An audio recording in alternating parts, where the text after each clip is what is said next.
Good evening, Keto and Wrestling, MJ Wrestling Shoots family.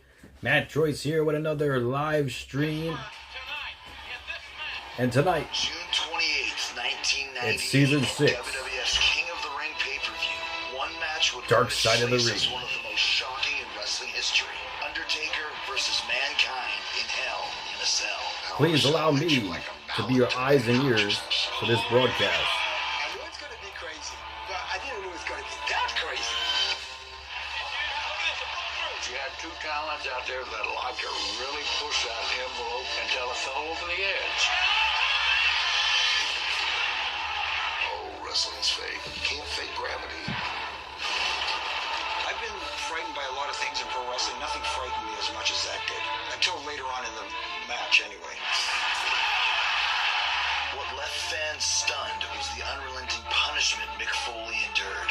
Until you saw it, you didn't believe that a person could physically do this and live. This match was real. The pain was real.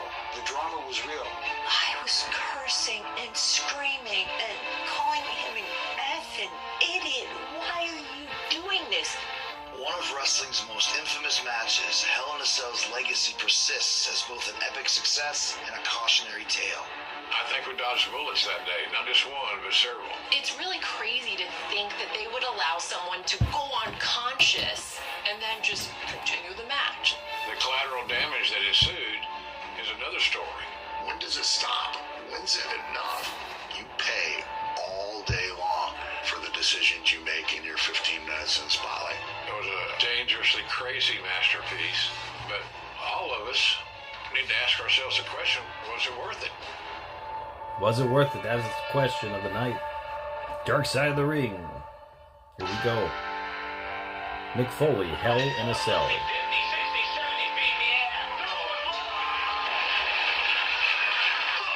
Everyone who gets into wrestling is looking for something that they find missing in their own lives. For me,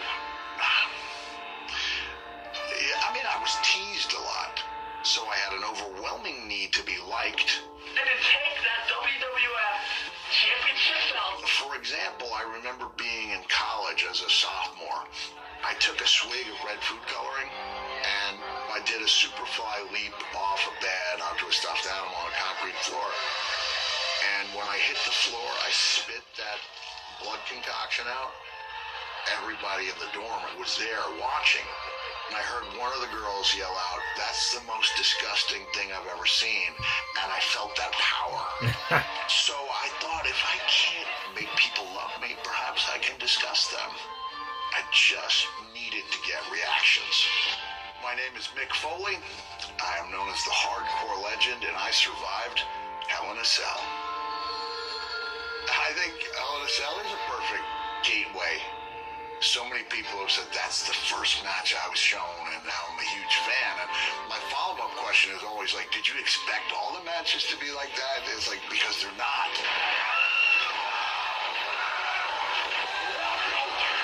A normal Mick Foley match is quite hardcore, brutal, probably blood, thumbtacks, fire, barbed wire. Getting exploded by C4 explosives in Japan. Getting speared through a table with fire. Taking like bumps on the concrete. I mean, he just put his body through so much. I'm Mickey Foley, and my dad is the hardcore legend Mick Foley. I think he just really loves getting like an oh my god or gross or nasty type of pop. I'm Noelle Foley, and I'm the daughter of Mick Foley.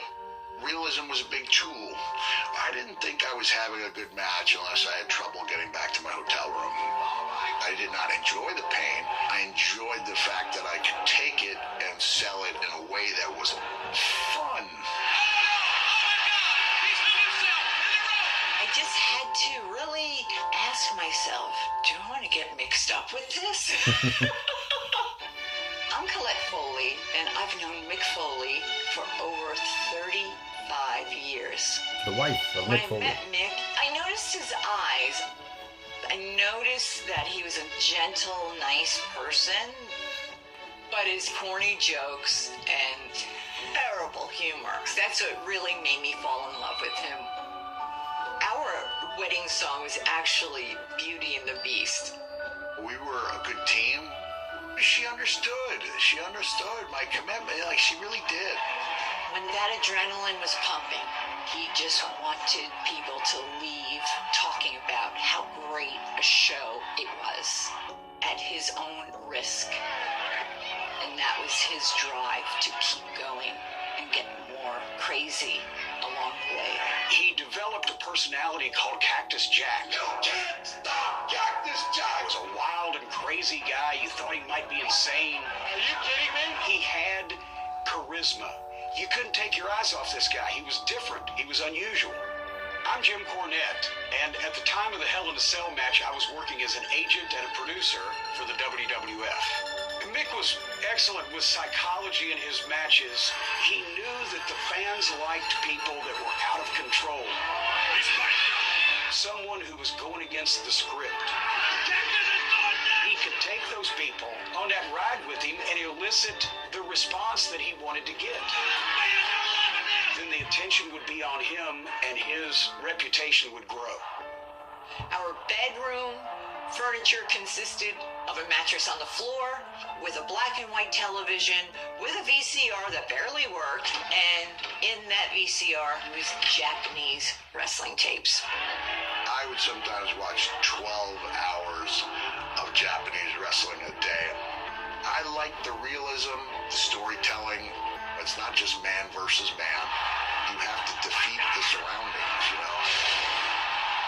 I thought Japan was likely to be where I made my living.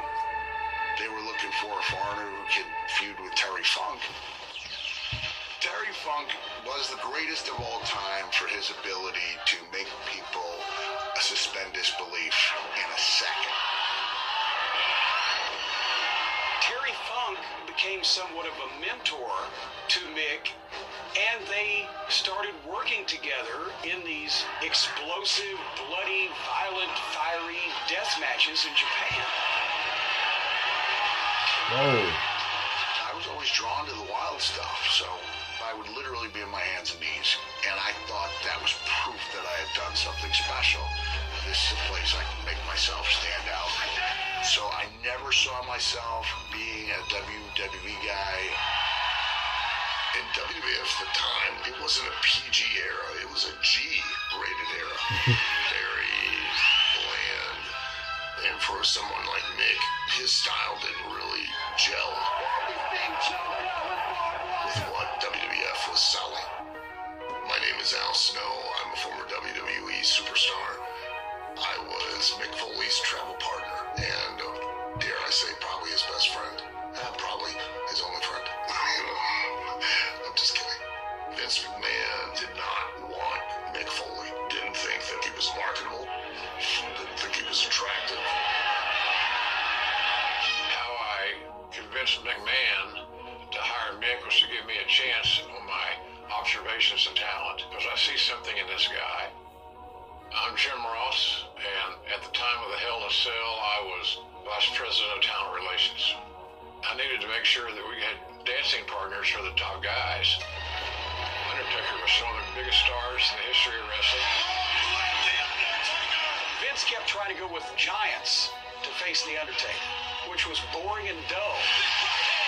What you needed was a lunatic. A I heard a lunatic. story about Vince slamming his hand down on the table where it said, "All right, I'll bring him in, but I'm covering up his face." We don't know who he is. We don't know nothing about it. Well, he's nobody. He's nothing. That's Vince's perception of Mick Foley. Hey, everybody, I'm Gerald Briscoe, better known as Jerry Briscoe, WWE Hall of Famer and Chickasaw Nation Hall of Famer. Vince McMahon was like, okay, now you guys go and build a character around nothing. So we come down to Mankind. What the hell is Mankind?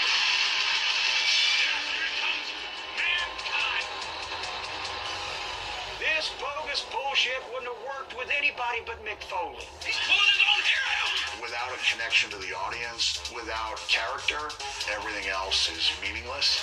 I think fans can sense the commitment. My goal for Mick was that he was going to be a great opponent for The Undertaker. He was willing to try anything. As my granny would say, he didn't turn nothing down but the covers. Oh my God! So now I've got this big challenge to not let him kill himself. The Undertaker and I were laying quite a foundation. 7 pay-per-view matches, 10 TV matches. We've been around the globe together. Wow. But my character had kind of plateaued. I knew I had to do something that would add to instead of detract from our legacy. For 1998's King of the Ring pay-per-view, WWF producers plan to reignite the Mankind Undertaker feud with a recently developed concept, Hell in a Cell. The way that they did cage matches in the WWF was you had to either get out by either climbing over the cage or leaving through the door. I asked Vince McMahon, I said, what about if this cage match is different? What about if we put a roof on the cage?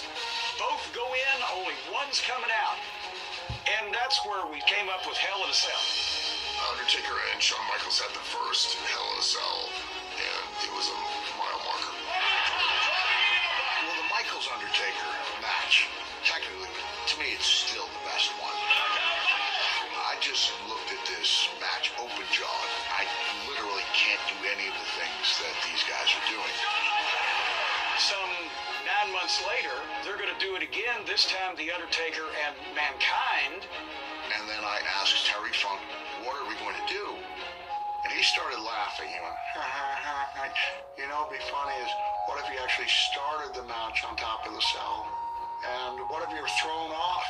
He's saying it as a joke. He stopped laughing, and I looked at him and I said, I think I could do that. I could not get the idea out of my head. I pitched The Undertaker, Mr. McMahon, the idea of being thrown off into a casual conversation. It was a great sell job. I wasn't on board really for throwing Mick off the cell. And, you know, he was dead set. And then, you know, he got Vince on board with him. And I was like, well, okay. I was not looking at this match as like a second act in my career. I was just looking at it as a way to try to keep my head above water. I thought, when this run is done, I am too. Did you know going into this what Mick had planned? Yes, he told me the high spots, that he was going to be all right. If he can see it, he can do it. And I trust that. We've only seen one Hell in a Cell matchup in WWF history, and it was the most unbelievable match that I think I've ever witnessed, JR. I remember specifically thinking to myself, I need to come out with everything I've got, just eyes on the prize. This match has so much riding on it, JR, that the loser may not even stop at the hospital. They may go straight to the morgue. There's that old saying, be careful what you wish for, just might get it. Ooh. A message from the Sonic Department of Research. All right, they're on commercial break. Wow, what a match. I remember watching that match live when it was happening on pay-per-view. Do you guys remember watching that match live, or did you guys ever see that match? I mean, that was insane. That was crazy. I had invited my friends over. Johnny Boots was there. We were watching this pay-per-view, and that match was insane. Like, we were going crazy. Like, oh man. We didn't know if Mick had died watching that match. I mean, when we saw him get thrown off the cell, it was a game changer. It was like nothing we've ever seen before. Nothing. And when he was stretchered out, we thought the match was over. And then he got off the stretcher and met Taker on the cell again, only to be chokeslammed through the cage. I mean, That is crazy. Yeah, Jeff, they're on commercial break right now. I will, when they return, I'll put the volume back up. But yeah, it was insane. One of my favorite matches, I'd say, top 10 favorite matches, was this match. Undertaker versus Mankind, Hell in a Cell, King of the Ring, 1998. It was live from Pittsburgh, Pennsylvania. I'm not sure where it was from, but it was definitely it was an amazing match for sure. It was crazy. Everything's good. Everything's good, Roy. How you been? Yeah, the first Hell in a Cell match, that was a great match too. That was when Kane debuted. There was so much going on with that match as well. I mean, I personally believe the Undertaker and Mankind match was the greatest Hell in a Cell match of all time. Personally, I think it definitely topped the first match between Shawn Michaels and Undertaker. Cactus Jack versus Triple H. That was another great Hell in a Cell match. Yeah, Roy was at the first ever Hell in a Cell match at Bad Blood. It was at St. Louis. Jeff, they haven't returned yet. They're on commercial break still. But yeah, it was... what a show. What a match that was. Watching it on pay-per-view. It was crazy. And Poppy, he was so nice. You know, he would let us order one pay-per-view a month. So that was really cool of him to do that. And we had to choose between WWE, or WWF at the time, and WCW. And if we were really good, he would let us order ECW too. So one, WWF or WCW, and whatever ECW pay-per-view was going to happen. ECW was cheaper at that time. I think it was $19.99 a month or $19.99 a pay-per-view, and WWF or WCW was $29.99.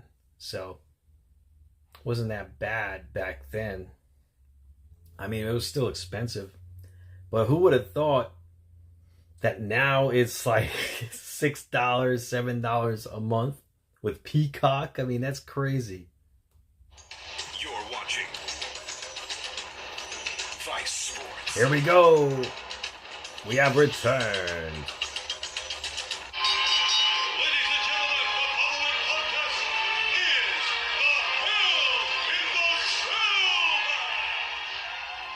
June 28, 1998, at Pittsburgh Civic Arena, a packed house eagerly awaits the Hell in a Cell showdown between Undertaker and Mankind.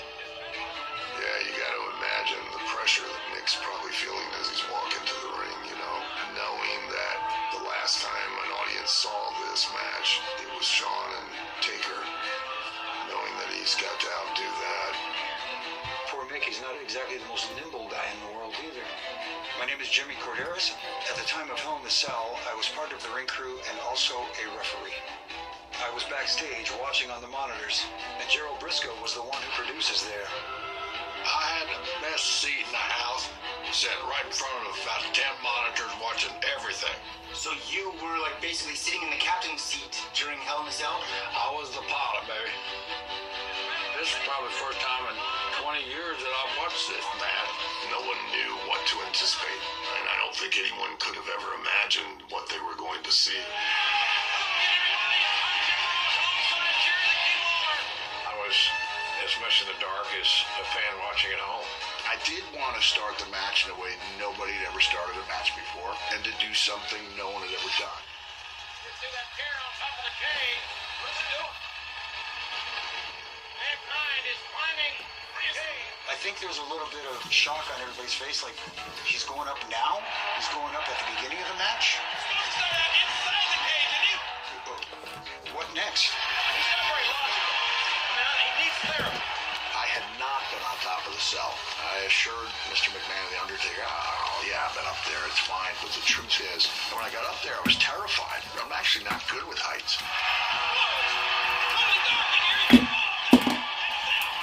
The entire time the Undertaker's music is playing, I'm thinking to myself, how can I gracefully climb down this cell without ruining my career? You think he's daring the Undertaker to start this match up there? I thought it was a hell of a way to start. Apparently, Hell in a Cell match. That's insane. Officially underway. It created a theater of the mind that one could not get past. Something's going to happen. What's going to happen? They had attached the top section of the cage with zip ties. But there's 600 pounds of human beings up there. Zip ties. Undertaker and I both take a step, and that mesh goes down by about a foot. Oh. And I literally hear zip ties springing. Going, meow. Destroying the Hell in a Cell. When those zip ties were popping off, I thought, oh boy, this is not good. I attempt to suplex the Undertaker on top of that mesh. He cut that off, knowing that, you know, there was a decent chance we were both going to go through it. They're throwing punches, and they got towards the edge of the cage where the announce tables were. I thought when they got close to the edge, there's just no way in hell that Nick's going to take a tumble off the top of the cage. That's too dangerous. That's too iffy. There's very little margin for error. I look at this incredibly small table, like a little dollhouse. I don't know how in the world it's going to work out. And lo and behold, the closer they got to the edge of the cage, the more I became convinced that something big's going to happen here momentarily. And it did. Threw him off. Then all of a sudden, He fell off. Jeez. Jim Ross, and here's Jerry Lawler, as well as the Spanish announcers, and they're looking up, and a 300-pound human being is flung at them from almost 20 feet above them. And he's coming at them fast. As strange as it sounds, it felt like it was going by in slow motion. It also went by in the blink of an eye.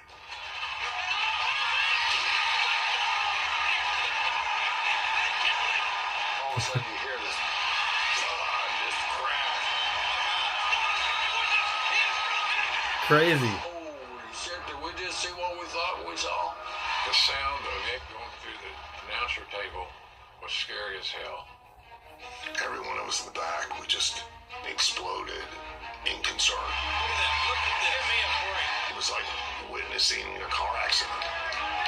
Who you will thought he was dead. We need doctors out here. Folks, we apologize. This match has stopped dead in its tracks. In a business filled with crazy, strange things, nobody had ever tried to do something like this before. It blew everybody's mind. After, my God, this is over. There's no way he's going to get back up. Yeah, that was insane. Wow, and I didn't remember that, but Jim Ross and Jerry Lawler were still sitting there when he was thrown off of the cell. I mean, what if his leg hit one of these guys or his body? Jeez, these guys would have been incapacitated. 300-pound guy at that time is probably 16 feet. That Hell in a Cell, I believe it was like 16 feet or so. It's pretty high up. I mean, it's a pretty high cell. The original Hell in a Cell was 16 feet. I think they made it 20 feet later on, and nobody's attempted to oh well, except Shane McMahon. He's jumped off of the cell onto a table after the Undertaker at WrestleMania. Was it WrestleMania 33, I believe? Man, that was insane. But the Winged Eagle, Jeff, I wasn't planning on selling it, but I might, in the future. Yeah, I got the big gold here. the Winged Eagle. These are my favorite belts of all time. The Big Gold is signed by Eric Bischoff and Diamond Dallas Page.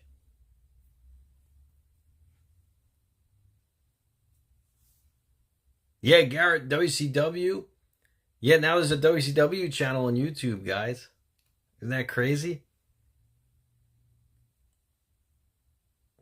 The third man is Jey Uso with John Cena and The Rock. I don't know. I mean, we got to see. You know, I just think that Cena, he's going to turn babyface again before we know it, because he may not even go into WrestleMania heel for all we know. The Favor, that's another thing. The Favor. What's the Favor CM Punk was talking about? That's another thing. Oh, yeah, Ryan. Yeah, I actually was giving away one of these as a prize before. The Ultimate Warrior mask. And I got an Ultimate Warrior wine bottle there. The Ultimate Warrior wine. So, yeah, I got some cool stuff on here. I got Uncle Sam over there. A lot of cool things in the back of me here. All right, we're back.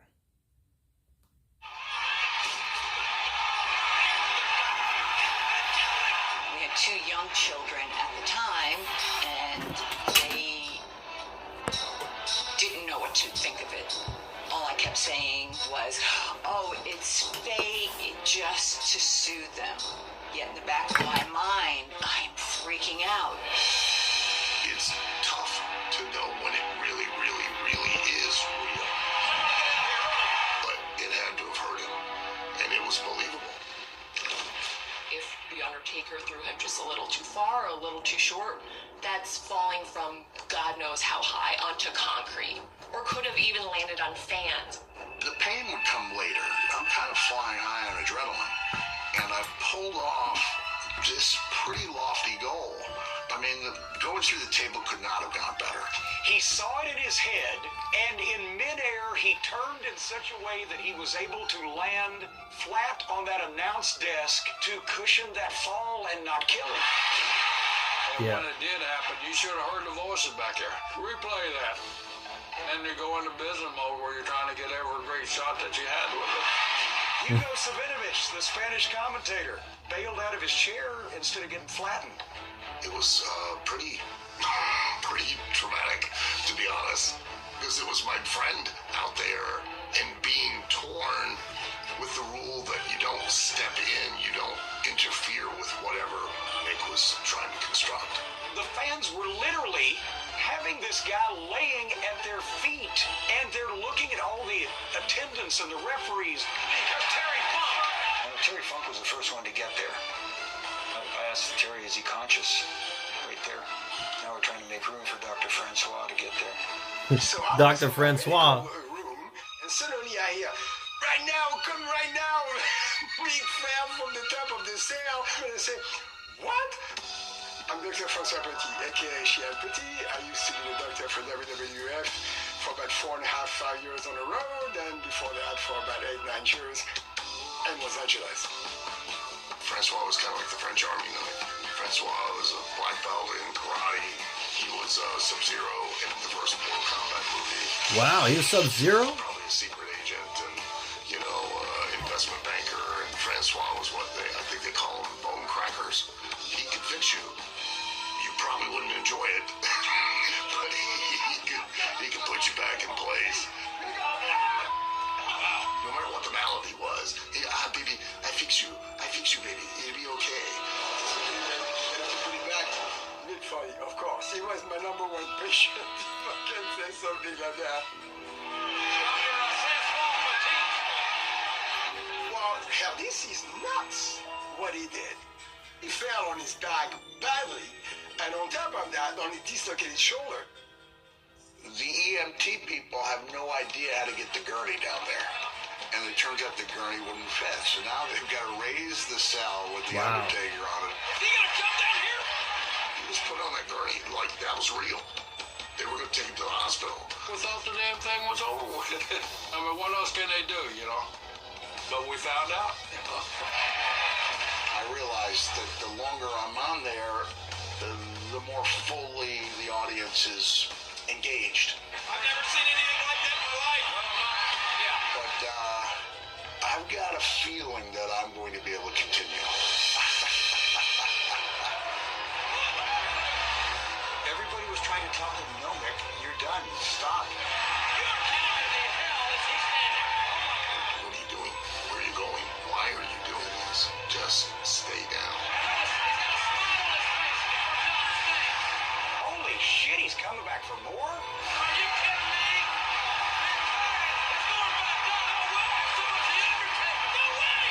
I'm thinking this got to be the craziest, dumbest SOB in our business. How can he climb? Look at his body. At this point, I do not know how I'm going to do this event, but I have pledged to do it, and I'm going to do it. This is absolutely amazing. Absolutely amazing here. I'm thinking to myself, you're insane, you're an idiot. But at the same time that I'm thinking that, I'm thinking that was the moment that really made him a star. By then, backstage was packed because they know shit's going on. I stayed back where I was because I knew something else is going to happen. I knew. I guess at the end of the day, I'm glad that they went back up because it created another moment. It added to the storyline. But sometimes you can storyline yourself right to the hospital. The next spot in the storyline pitched by Mick Foley was far less concerning. Headbutt by the Undertaker and a right hand. At least at first. We had already agreed on the one chokeslam, which we thought would cause the mesh to gradually give way, and the big visual was going to be Undertaker like stuffing me down, but that did not happen.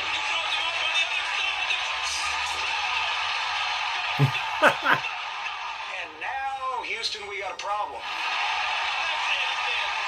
That's it, he's dead. The destruction of the Foley body was well in hand.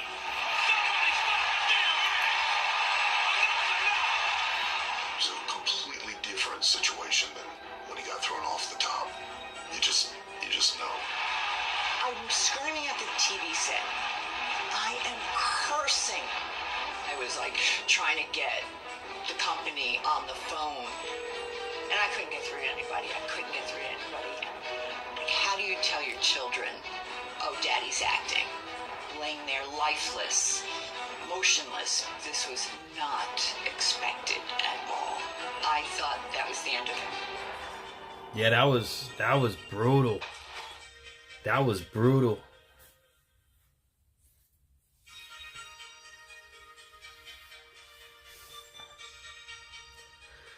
Yeah, like I said, I remember watching this match live when it was going on, and we were going nuts when we were kids. We were having a great time.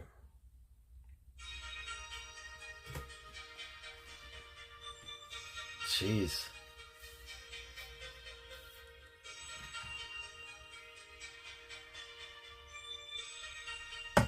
Well, they're on commercial break right now. Yep. Nope. It's not over yet. We still got some time left for Dark Side of the Ring. Yep, it's not over yet.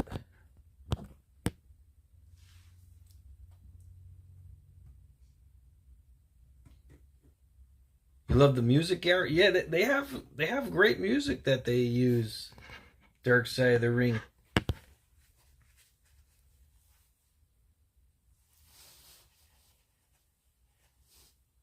One of the executive producers sometimes comes on the live stream in the chat room.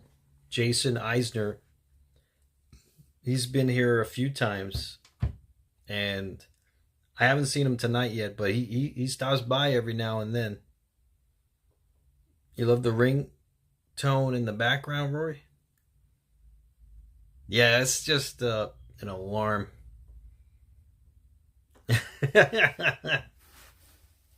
But yeah, I mean, I'm watching this, like, you know, this right here made Mick Foley like one of my heroes growing up, and you know, it's a shame when I finally did meet Mick, it wasn't good. But we'll talk about it later.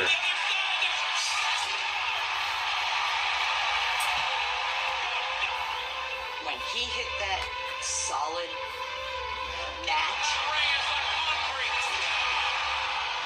mat doesn't do it justice. It's more like hitting the cement. As he's falling, that metal, heavy, solid folding chair came right behind him. You can see when he lands that chair, boom, there's a chair on his face, boom. He could have very easily died. I mean, my mom thought he was dead also. I was shocked. I was screaming. I was furious. Because I thought he betrayed me by not telling me the truth that there was another spot. Here we go, chokeslam. Oh. That was the first time in his career that he'd been legitimately knocked out cold. We all flooded the cage, Dr. Francois, Terry Funk. The guys that went out there were thinking, this might be the end. He was really not responsive at that point. He was knocked out? I turn around and look at Undertaker. And I say, okay, that's enough. Because I saw his eyes not answering. Man, he landed in such a funky way. I didn't know that he was going to get up. I was legit scared for what the results were going to be. The Undertaker, he looked at Terry and said, see if he's alive. Terry reports back, he's still breathing. There were so many times where I've seen stars, but I'd never been out for more than a couple seconds. And this time there's 42 seconds that I don't recall. Terry Funk took it into his own hands and walked up to Undertaker and said, hit me. So he could take the focus away from Mick a little bit so everybody could tend to him. It's all ad-lib. It's all at the moment. If I'd ever seen a match that should have been stopped, that was probably the one. But you just didn't do it back then. He didn't do it back then. Stop matches. We bought time, and I needed every second that I could get. When I came to and I immediately saw Terry Funk's shoes, I then realized I'm in this match, and that's where I try to stand. How is he still standing up? I don't have a damn clue. Oh my God, he is a freaking mess. It's really crazy to think that they would Yeah, he was allow knocked this to out. Look at him. happen. His Just let face. someone go unconscious and then continue the match. As the clouds began to clear, I was all about trying to create an image for TV. I've got a massive wound underneath my lip, and if I can find a way to take my tongue, stick it through that massive wound, it's going to make for a great TV moment. Oh my, and he's smiling. There's the tooth. There's the tooth. How do you get hit in the face with a chair and it knocks your tooth out and it ends up in your nostril? One of the doctors said that it went into his throat, but because he was breathing so heavily that he had sucked it up the other way and came down through his nasal passage. Wow. Maybe a tooth? This match was real. The pain was real. The drama was real. The expressions on everybody's face were real. Real concern. You could look in his eyes and tell you there was nobody home. And I'm trying to talk to him. All he wanted to do is we got to get to the tacks. He got taxed.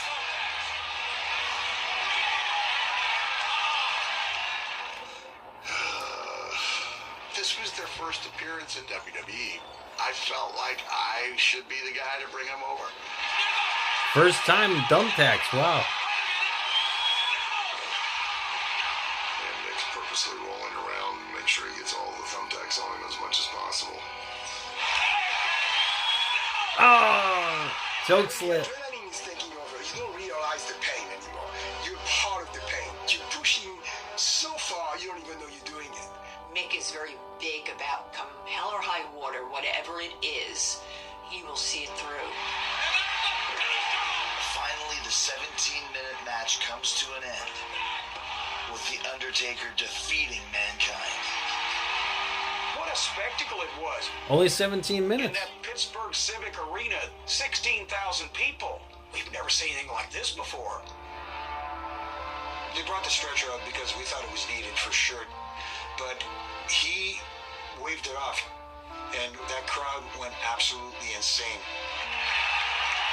This was real as a heart attack, and the people could tell. That puts the fans in the corner of this guy who just cannot be stopped. And that's the kind of shit that gets over. An audience has invested their time, their money, and their effort in one single thing, and that is the belief in you. He knew and understood that risking his well-being allows them to more thoroughly believe in him and the experience. Thank God this is over. We kept taking these chances, and another chance, and another chance. After why? As long as I live, I will never forget what we just witnessed right there, folks. He would always call and check in with me, let me know that he's okay. And now here comes the one pay-per-view where she really needs to know, and there's no phone call. I had to wait and wait and wait. It made me worry, and that anger came back. And a few hours later, Mick calls me. She was screaming at me. Your children thought you were dead.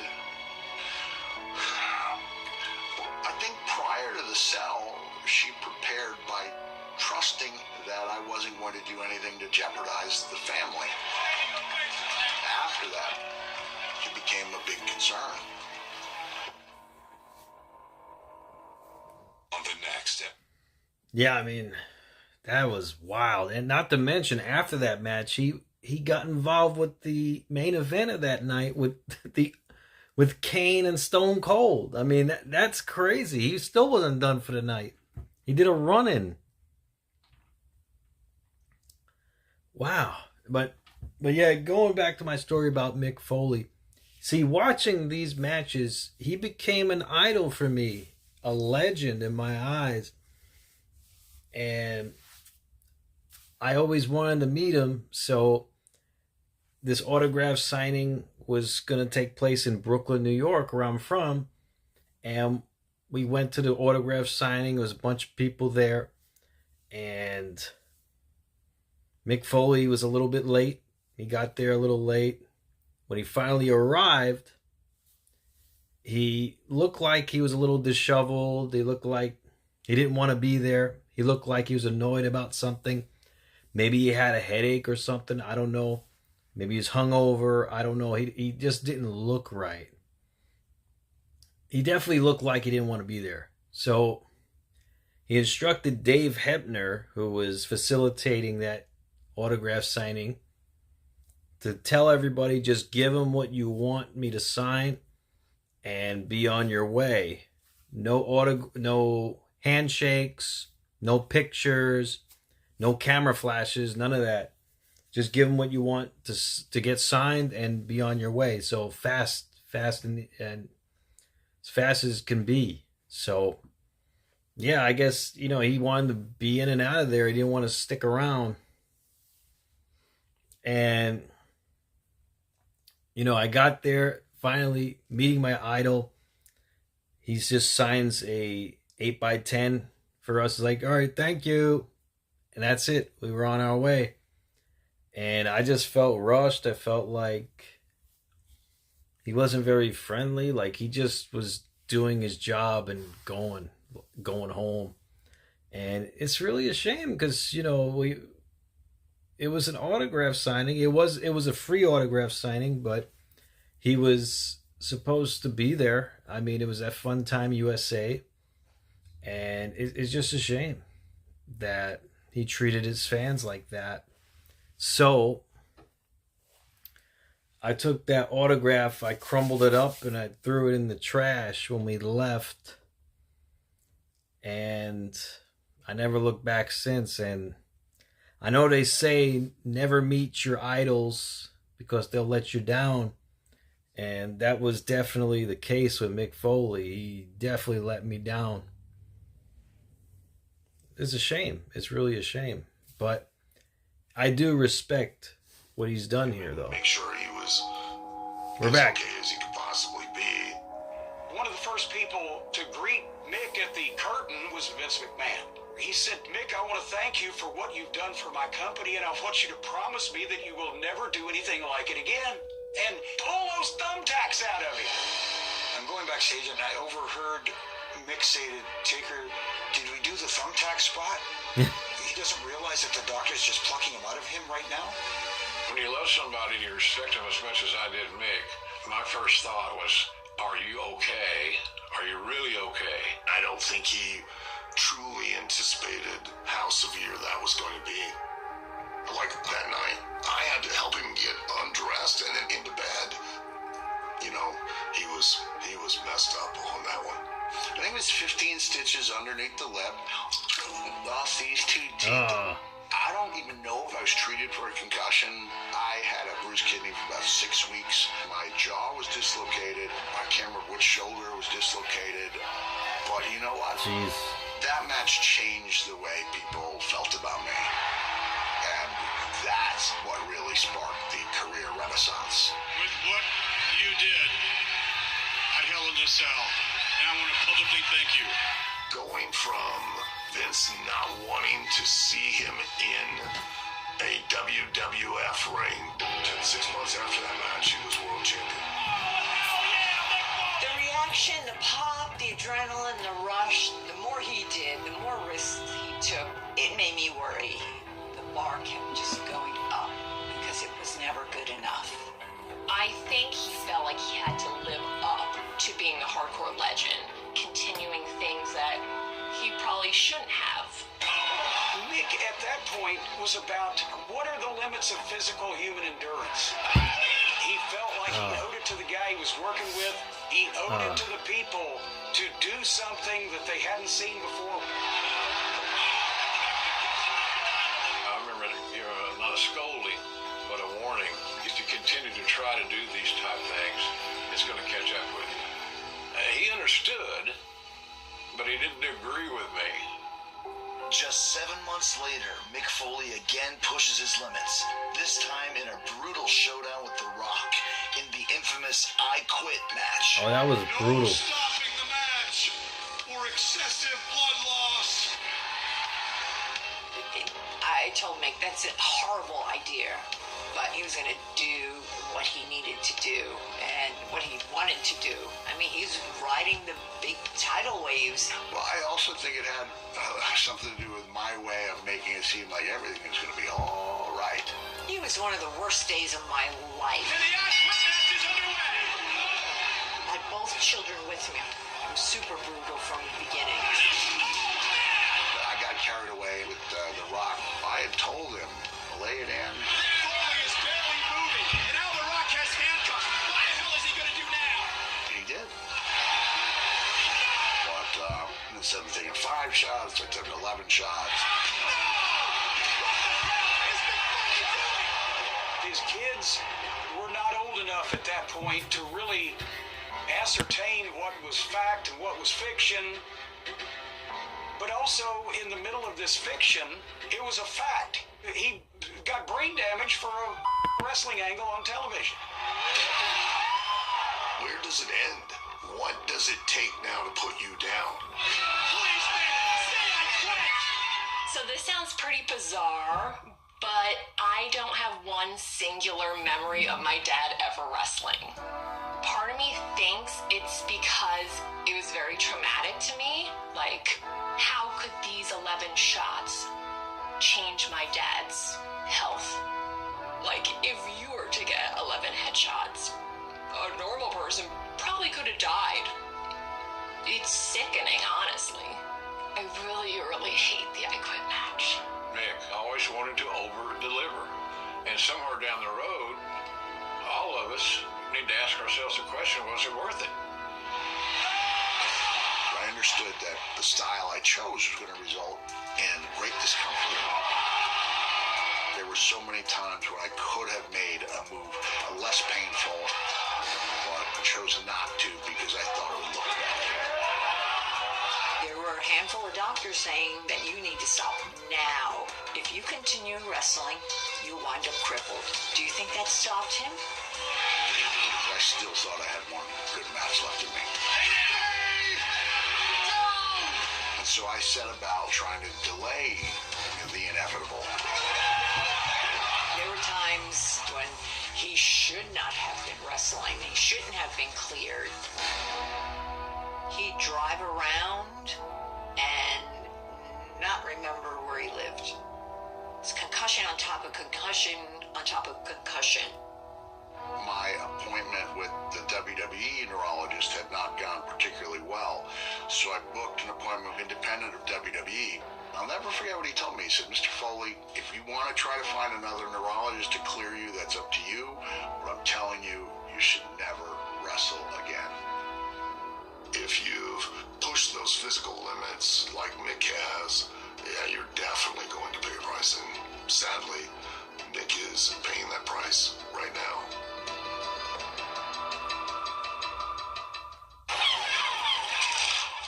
Yeah, Mick is, forget it. It's a shame what happened to Mick Foley. I mean, yeah, he's paying for it now. He's, forget it. Oh, it's frozen? Yeah, I don't know what happened. All of a sudden it just cut off for some reason. Not sure why.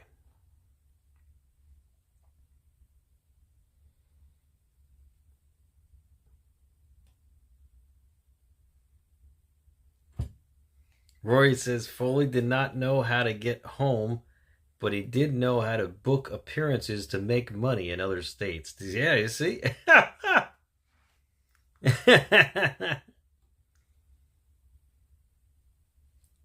Yeah, I mean, I guess for the right opportunity, absolutely.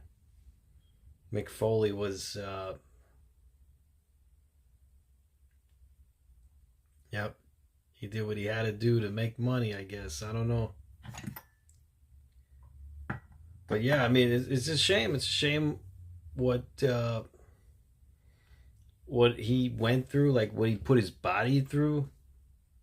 I mean, sure, he made good money, but was it worth it now? I mean, I don't know.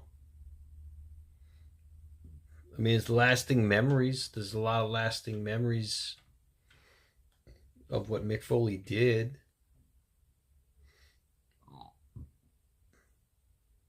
But is it worth it? Because he's feeling the effects of it all these years after.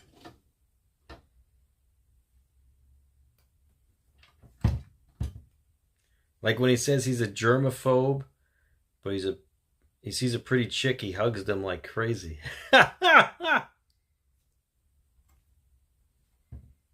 Yeah, you see what I mean? Like, something not right about Mick, you know? Something not right. You met Foley at a WinterCon. You're in New York City. He refused to take a picture with me, and he turned his back on me when I tried to take his individual picture. You see, Ryan? That's crazy. So there's more than one person who has said that they had a bad experience with Mick Foley. M. Romano. On these belts, I'm not sure if I did belt review videos for these belts, actually.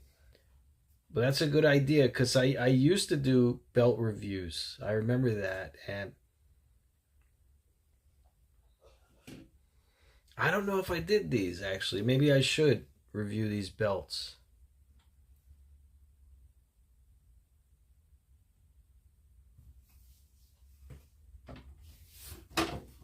All right, next Dark Side of the Ring next week. He treated people horribly. When we finally realized he had the SS tattoo, things started going downhill from there. The police came and raided their house in bulletproof vests and shields. You don't know that story? Ludwig had a tremendous opportunity. The dream was over. Where do you go from here? Dark Side of the Ring. New episode next Tuesday at 10 on Vice. Ludwig Borga?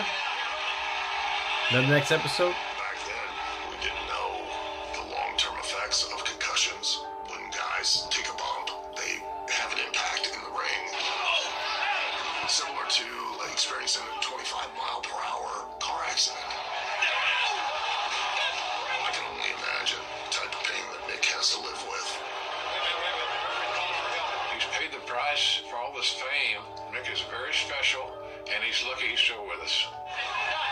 CTE is a very scary disease. That is a long-term effect of repetitive concussions and brain trauma. We don't really know how my dad will be doing in 10, 20 years or so. If you're wondering if I'm worried about that, yeah, really worried. Every day I worry about that. The fallout from what I've done, I honestly don't see a way out of it. That's one of the most respected and beloved men to ever compete in our business.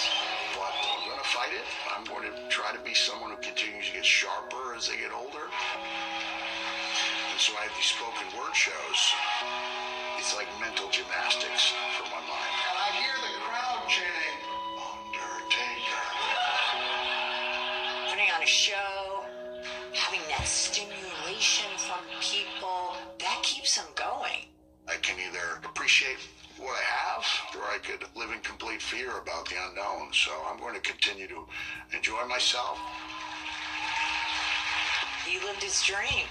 He made his dream. He needs to feel accepted, especially around his legacy.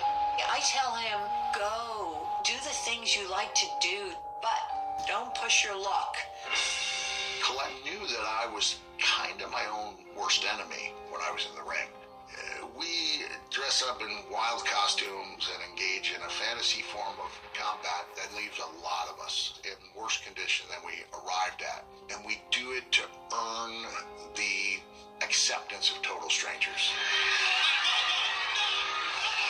For me, it was all about the reactions, the eyes lighting up, my desire to be authentic. I definitely wanted to be loved. All the sacrifices you put your physique through just for the roar of them. I like that roar. You can't say that's a fault without also admitting that it's responsible for my success. Mick Foley is known for many things. He's a multiple-time champion. He's donated time and energies to charities. But what he's known for is Hell in a Cell. Yep. For years, I really harbored some resentment for that match because it was the only thing that I was known for. I was in a dark place for a while. On one hand, I knew I'd done a lot in wrestling. On the other hand, I felt like I'd accomplished nothing at all. The Undertaker and I, we were reminiscing, and he says, you know, Jack, what we did that night will outlive us both. And that was a major step in embracing that moment. I mean, that's what I got into wrestling for, to try to create moments like that. I think fans are going to remember him as a guy who gave his heart and soul to this business and appreciate him immensely for it. The audience is going to be in awe because few people in the world can put you in awe. And those people do. This is the beauty of it.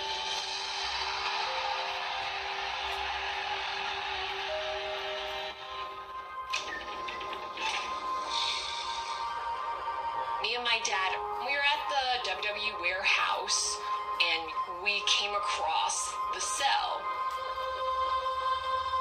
My dad certainly wasn't expecting to see it. He touched it, and he just started tearing up and started crying. I've never seen my dad cry. For something to make him cry must have been really important and life-changing, and also probably pretty scary. Like, this could have been it. I'm lucky I'm here after that. There's no reward big enough to cover that risk. We did not know nearly as much about head injuries as we do now. But I can't tell you with certainty that I would have done things different if I had known that. I felt like the world had offered me this canvas to create surreal, sublime performance art. And there was some bumps in the road, but it was a pretty magical way to make a living.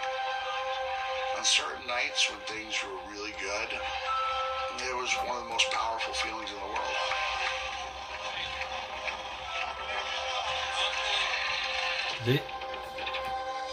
See, I respect Mick Foley for his talent and what he did for wrestling and entertaining us fans. I respect all of that. And as far as just meeting him personally, I didn't think he was such a nice guy. But what he did for the wrestling business and what he did for us fans, I mean, sacrifice for us fans was incredible. Absolutely incredible. All right, guys, so I want to thank you so much for joining me tonight. I hope you all be safe and be well, each and every one of you, and I'll catch you guys next time with a live stream. I don't know about SmackDown, but I'm going to try to do SmackDown because, well, if they're still on the European tour, I probably won't be able to do SmackDown because if it airs early, but I don't know yet, but we'll see. Or if I get out early on Friday, we'll see. All right, guys, have a great night. Be safe, be well. Good night, Garrett. Good night, Moxley. Good night, Maroney. I'll be busy, Maroney, unfortunately, but don't worry, next time. Good night, Rorito. Good night, everybody. MATTROISE signing out. Be safe, be well. Oh, yeah. Oh, well, I'll see if I can do SmackDown then, Ryan, but I'll see. Good night, everybody. Good night, Anthony. Good night, Ryan. Good night, Moxley. Good night, Andrew. All right. I'll see you guys next time. MATTROISE signing out. Be safe, be well, everybody.